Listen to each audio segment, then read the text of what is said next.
Bon, les choses sérieuses vont commencer là. Tu es chrétien, tu crois que tu es chrétien. Mon ami, tu n'es pas chrétien. Qu'est-ce qui a fait de toi un chrétien? Qu'est-ce que tu as fait déjà pour devenir chrétien? Tu as fait quoi? Tu as donné ta vie à Jésus, alors tu es devenu chrétien. C'est comme ça que tu es devenu un chrétien?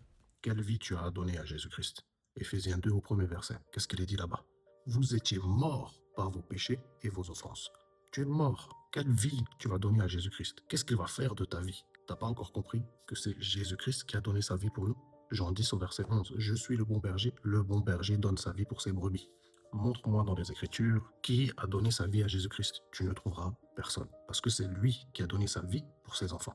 Quel évangile on t'a prêché pour que tu arrives à dire que tu donnes ta vie à Jésus? Qu'est-ce qu'on t'a annoncé comme soi-disant bonne nouvelle, comme évangile, pour que ça t'amène à dire que tu donnes ta vie à Jésus? Tu ne sais pas encore ce que c'est la bonne nouvelle, tu ne sais pas ce que c'est l'évangile, tu ne connais ni la bonne nouvelle, ni la mauvaise nouvelle. La mauvaise nouvelle, nous la trouvons dans Romains 5,12, où il est dit que par un seul homme, Adam, le péché est entré dans le monde, et par le péché, la mort, et que la mort s'est répandue sur tous les hommes, parce que tous ont péché. Voici la mauvaise nouvelle. Étant nés de chair, étant la descendance d'Adam, nous sommes nés pécheurs. Mais alors la bonne nouvelle, qu'est-ce que c'est? La bonne nouvelle, l'évangile, c'est le pardon des péchés. C'est ce que Jésus-Christ a fait pour le pardon de nos péchés. 1 Corinthiens 15, les 4 premiers versets. Je vous rappelle, frères, l'évangile que je vous ai déjà annoncé, dans lequel vous avez persévéré, par lequel vous êtes sauvés, si vous le retenez tel que je vous l'ai annoncé. Sinon, vous auriez cru en vain. Écoute bien, l'apôtre Paul rappelle aux Corinthiens l'évangile qu'il leur a déjà annoncé. Et il leur dit que c'est par cet évangile-là qu'ils sont sauvés. Mais attention, il y a une condition.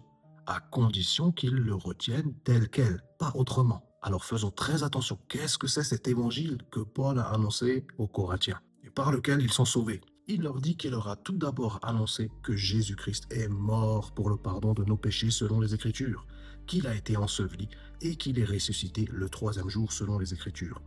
Voici l'évangile, la mort, l'ensevelissement et la résurrection de Jésus-Christ pour le pardon de nos péchés. Donc il n'est pas question de donner sa vie à Jésus-Christ. Jamais, tu ne trouveras jamais ceci dans les Écritures. Si c'est ça l'évangile qu'on t'a annoncé, donne ta vie à Jésus pour changer de vie, pour avoir une meilleure vie, pour gagner de l'argent, pour voyager, pour ne plus être malade, pour te marier, pour avoir le visa. Tu n'as jamais cru en Jésus-Christ. Et comme le dit l'apôtre Paul, sinon vous auriez cru en vain. Toi là, à qui on a annoncé un faux évangile, tu crois en Jésus-Christ en vain, pour rien du tout. Tu fais partie de ceux qui sont cités dans Matthieu 7, où Jésus nous dit, ce n'est pas tous ceux qui me disent Seigneur, Seigneur qui entreront dans le royaume des cieux, mais seulement ceux qui feront la volonté de Dieu, la volonté de mon Père qui est dans les cieux. Donc tu dois te repentir là de ce faux évangile auquel tu crois. De donner sa vie à Jésus, ça vient d'où ça? Non, non, non. L'évangile, c'est que tu crois que tu étais pécheur et que Jésus-Christ est mort, enseveli et ressuscité pour le pardon de tes péchés. Tu veux en savoir plus? Je te laisse ici une liste de contacts. Contacte-nous, tu entendras encore le véritable évangile. Ensuite, tu pourras prendre ton baptême au nom de Jésus-Christ pour le pardon de tes péchés. Tu recevras le Saint-Esprit et tu seras sauvé une fois pour toutes, à tout jamais. À très bientôt, mon ami.